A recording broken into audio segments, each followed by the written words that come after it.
사랑하는 성도 여러분, 우리가 사는 세상은 갈등과 반목으로 가득합니다. 부부 사이에서도, 부모와 자녀 사이에서도, 직장과 교회 안에서도 때로는 사랑이 식어 원망과 불신이 싹트는 모습을 볼 때가 있습니다. 그러나 우리는 이러한 현실 속에서도 사랑이 무엇인지 깊이 묵상할 필요가 있습니다. 진정한 사랑은 상황에 따라 변하지 않으며 어떠한 어려움 속에서도 그 본질을 잃지 않은 것입니다. 오래된 뉴스 기사에서 한 유명 마라톤 선수가 은퇴를 앞두고 가진 인터뷰를 본 적이 있습니다. 기자는 그에게 물었죠. 수많은 대회에서 우승을 거둔 비결이 무엇입니까? 선수는 잠시 생각하더니 이렇게 대답했습니다. 포기하고 싶을 때마다 나를 응원해주는 가족과 친구들을 떠올랐습니다. 함께 땀 흘리고 응원해준 사람들이 있었기에 비록 힘들어도 한 걸음씩 나아갈 수 있었습니다. 저는 이 대답을 보면서 예수님의 사랑이 떠올랐습니다. 예수님께서 십자가의 길을 걸어가신 이유도 우리를 끝까지 사랑하시기 위해서였습니다. 포기하지 않으시고 고난의 길을 끝까지 걸어가신 이유는 바로 우리를 향한 그분의 변함없는 사랑 때문이었습니다. 오늘 우리가 함께 묵상할 요한복음 13장 31절부터 35절까지의 말씀은 예수님께서 십자가를 앞두고 제자들에게 남긴 마지막 교훈입니다. 예수님은 다가오는 고난을 앞두고도 영광을 바라보며 제자들에게 이별을 예고하시면서도 새로운 사랑의 계명을 주십니다. 우리는 이 말씀을 통해 고난 중에도 영광을 바라보며 이별 속에서도 사랑을 실천하며 살아가야 함을 배우게 됩니다. 첫 번째로 예수님과 하나님은 영광을 서로 교환하셨습니다. 31절 보겠습니다. 그가 나간 후에 예수께서 이르시되 지금 인자가 영광을 받았고 하나님도 인자로 말미암아 영광을 받으셨도다. 자, 여기서 그는 가룟 유다를 가리킵니다. 가룟 유다는 지금 예수님을 팔아 넘기기 위해 떠났습니다. 이제 예수님의 고난이 시작되고요. 인류를 위한 구속의 사역이 시작되는 순간입니다. 유다의 배신으로 인해 십자가로 가는 길이 열리면서 예수님은 이제 인류 구원의 사명을 완수하시기 위해 나아가시게 됩니다. 31절 중반에 지금 인자가 이렇게 나오죠. 예수님께서 종종 자신을 뭐라고 불렀느냐?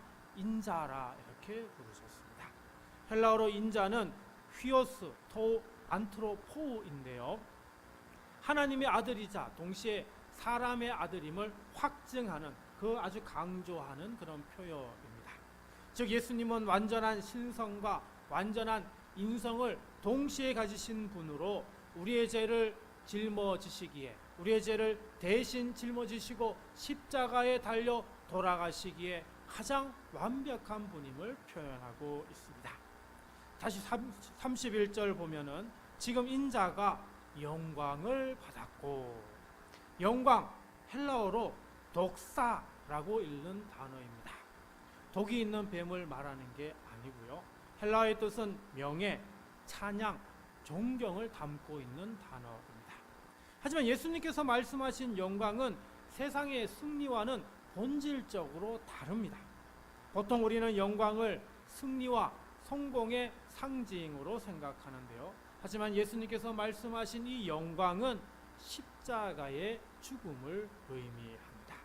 십자가를 통해 인류 구원이 완성되고 하나님의 뜻이 이루어지기 때문에 예수님은 십자가를 영광이라고 부르신 것입니다.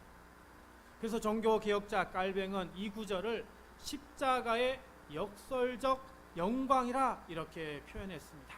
십자가는 인류의 죄를 짊어진 고통과 수치의 자리일지 모르겠지만 하나님께서는 그곳에서 가장 위대한 구원의 역사를 이루셨습니다. 근데 31절 마지막에 아주 중요한 얘기를 하지요. 하나님도 인자로 말미암아 영광을 받으셨도다.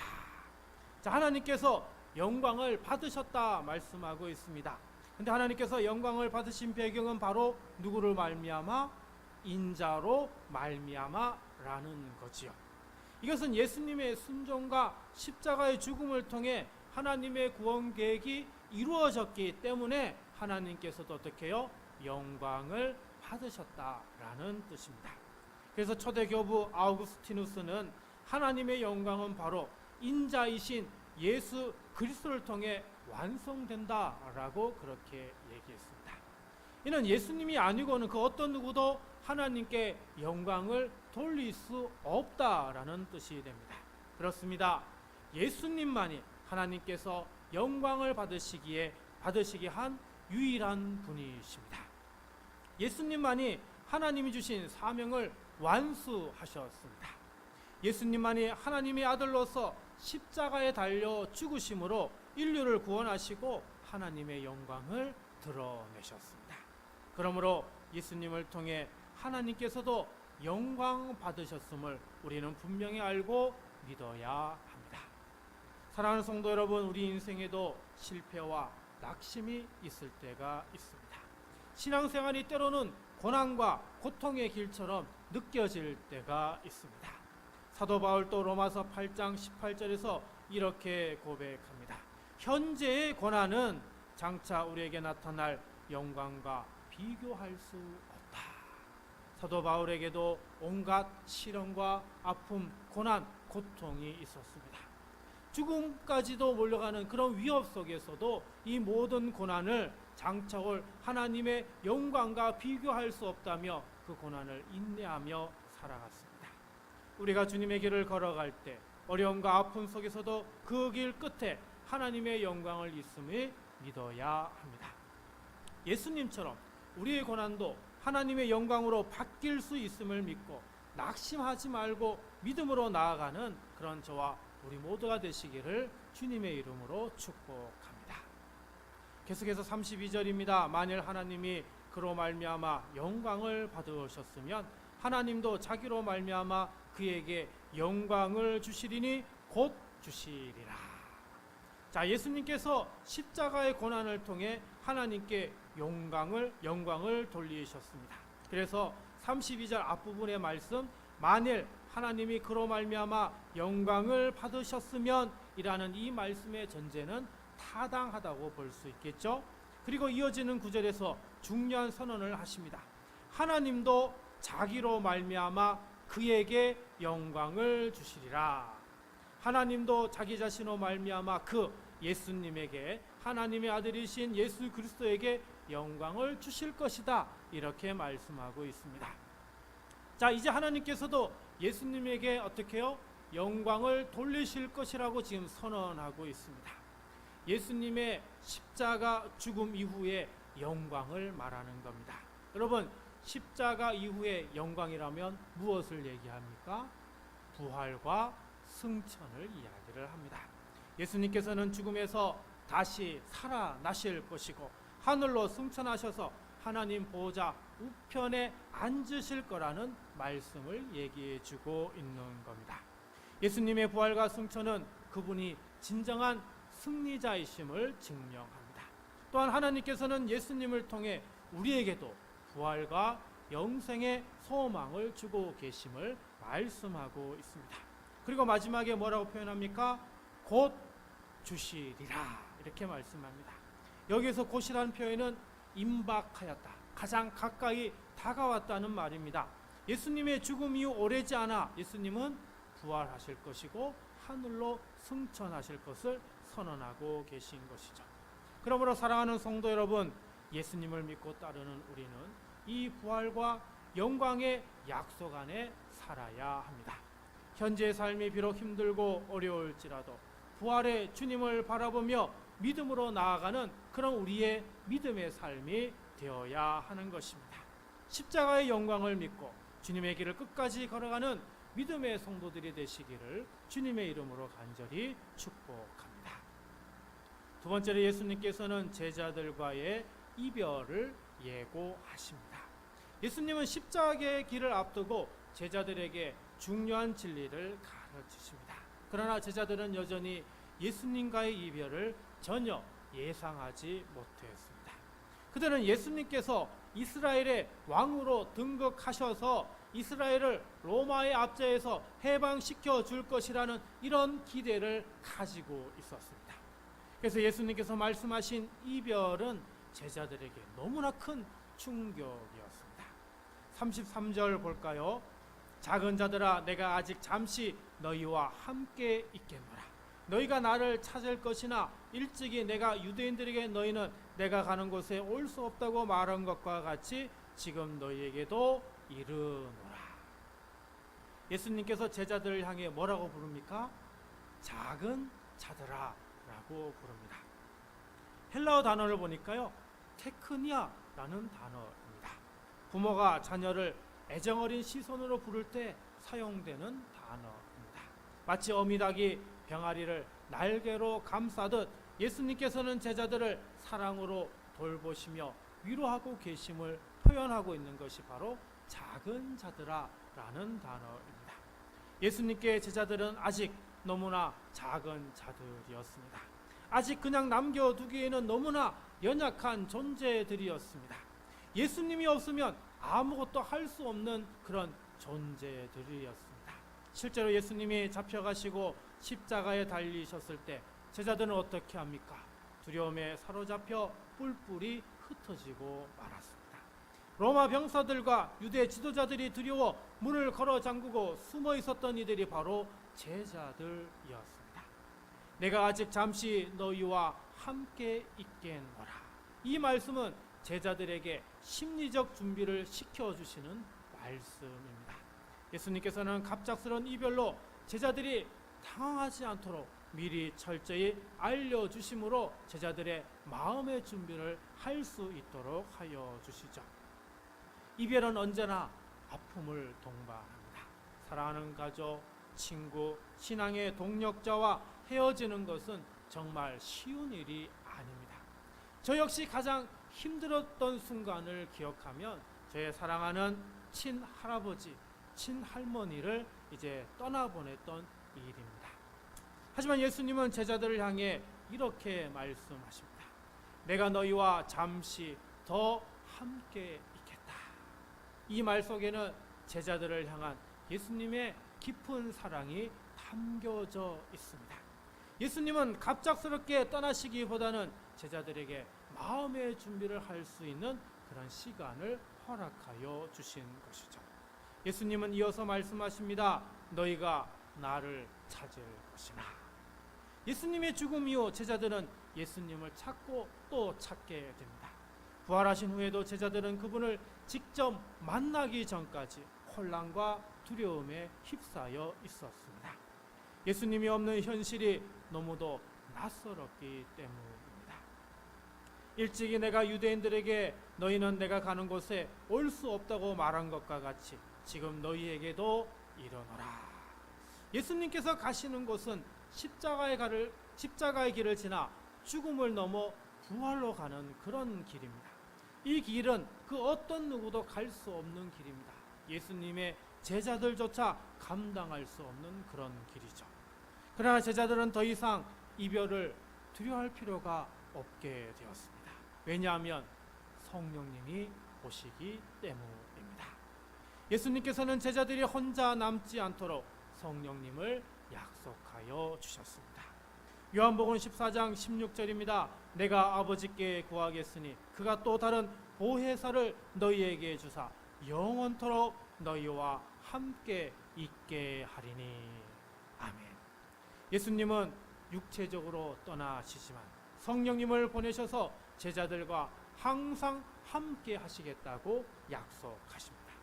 그 약속은 예수님께서 하늘로 올라가시고 오래지 않아 이루어졌습니다. 오순절 마가 다락방에서 120명의 성도들이 함께 모여 기도하던 중에 성령님은 모든 제자에게 임하여 주셨습니다.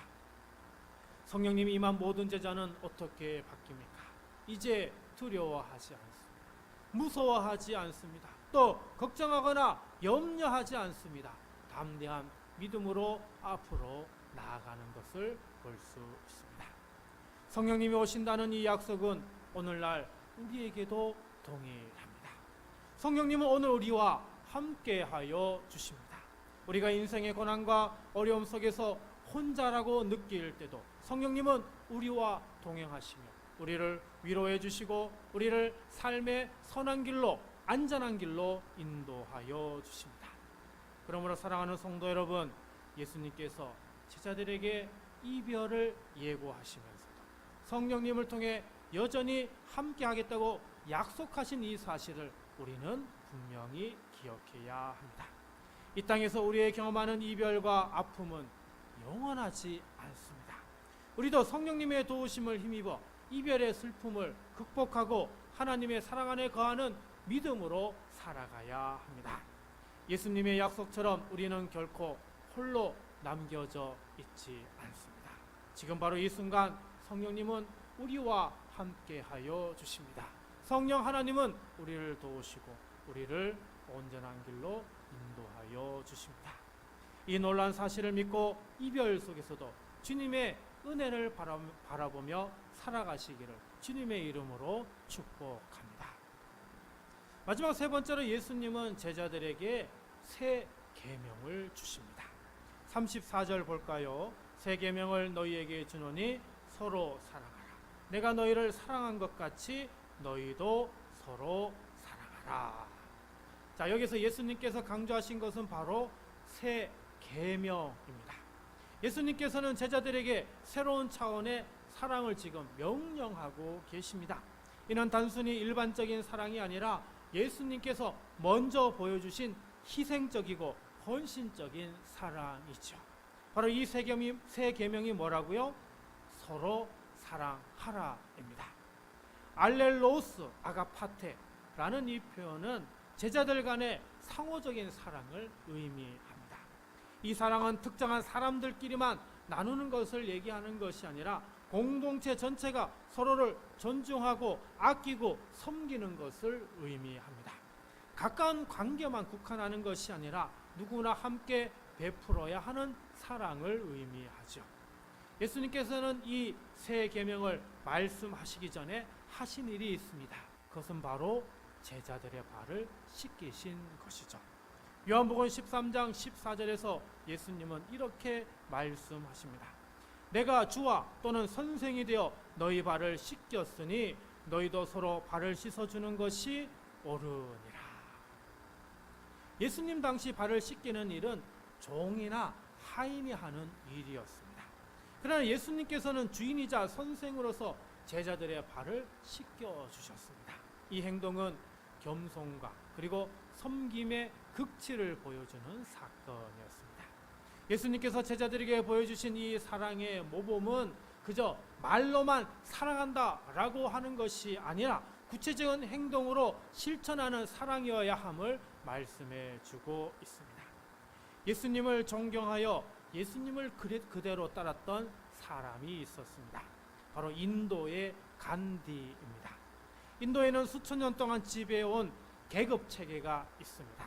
힌두교 교리에 뿌리를 두고 있는 철저한 계급 체계이지요. 그런데 간디는 이런 계급 체계와 상관없이 자신이 섬기는 사람들의 발을 직접 씻어주며 그들을 진심으로 존경했다고 합니다. 어느 날 간디는 세 번째 계급에 속하는 가난한 농부의 발을 씻겨주며 이렇게 이야기했습니다. 우리는 모두 같은 하나님 앞에 서 있는 형제입니다. 누구도 다른 이의 발을 씻어주는 것을 수치로 여기지 않아야 합니다. 바로 이 말 한마디는 사람들에게 큰 충격을 주었다고 합니다. 간디의 이러한 겸손한 태도는 많은 사람들의 마음을 움직였다고 합니다. 간디는 비록 기독교인이 아니었지만 예수님께서 보여주신 사랑의 본을 따라 실천한 사람이었습니다. 내가 너희를 사랑한 것 같이 너희도 서로 사랑하라. 예수님께서 말씀하신 사랑은 단순한 감정이 아니었습니다. 그 사랑은 조건 없는 사랑이었고 희생과 헌신이 깃든 사랑이었습니다. 예수님께서는 모든 제자를 하나같이 사랑으로 대하셨습니다. 심지어 배신할 가룟 유다조차도 끝까지 사랑하여 주셨습니다. 예수님의 사랑은 우리가 상상하는 그 어떤 사랑보다도 깊고 넓은 사랑이었습니다. 예수님은 마태복음 5장 44절에서 말씀하셨습니다. 나는 너희에게 이르노니 너희 원수를 사랑하며 너희를 박해하는 자를 위하여 기도하라. 예수님께서는 십자가에 달리셨을 때도 자신을 못 박은 사람들을 향해 누가복음 23장 34절에서 이렇게 기도하셨습니다. 아버지여 저들을 사하여 주옵소서. 자기들이 하는 것을 알지 못함이니이다. 이처럼 예수님께서 보여주신 사랑은 단순한 감정적 애착이 아니라 의지적 헌신과 용서의 사랑이었습니다. 이어서 35절입니다. 너희가 서로 사랑하면 이로써 모든 사람이 너희가 내 제자인 줄 알리라. 자, 여기서 예수님은 제자들의 정체성을 명확히 밝혀주고 계십니다. 그것은 바로 너희가 서로 사랑하는 것, 이것이 바로 제자의 표지이다라고 하는 겁니다.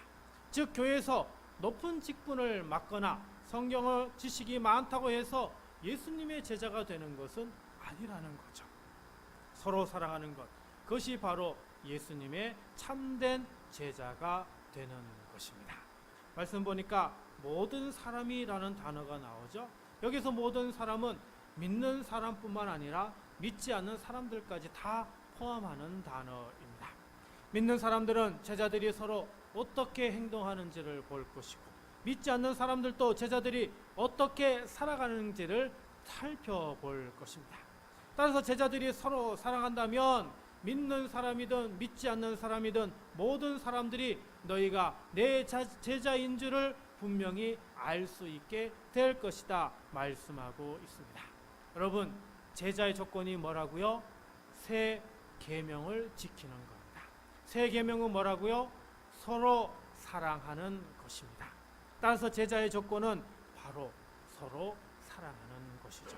말로만 형식적으로만 사랑하는 것이 아니라 삶 속에서 드러나는 사랑을 할 때 비로소 모든 사람이 우리가 예수님의 제자임을 알게 된다는 말씀입니다. 사도 요한은 요한 1서 4장 7절에서 이렇게 권면합니다. 사랑하는 자들과 우리가 서로 사랑하자. 사랑은 하나님께 속한 것이니 사랑하는 자마다 하나님으로부터 나서 하나님을 알고, 사랑이야말로 하나님을 아는 증거라는 겁니다. 예수님의 제자됨을 나타내는 가장 확실한 표지가 바로 서로 사랑하는 것입니다. 사랑하는 성도 여러분, 오늘 우리는 예수님께서 주신 새 계명을 통해 서로 사랑하는 것이 제자들의 표지임을 이제 알았습니다. 예수님의 사랑은 말로만 끝나는 사랑이 아니라 구체적인 섬김과 희생으로 드러나는 사랑입니다. 우리가 예수님의 참된 제자라면, 아니 우리가 예수님의 참된 제자이기를 원한다면 우리도 그 사랑을 본받아야 합니다. 서로 헐뜯고 판단하는 것이 아니라 서로 존중하고 격려하며 함께 걸어가는 믿음의 공동체가 되어야 합니다. 예수님의 사랑을 기억하며 우리도 서로 사랑하여 예수님의 제자임을 증명하는 그런 삶을 살아가시기를 주님의 이름으로 간절히 축원합니다.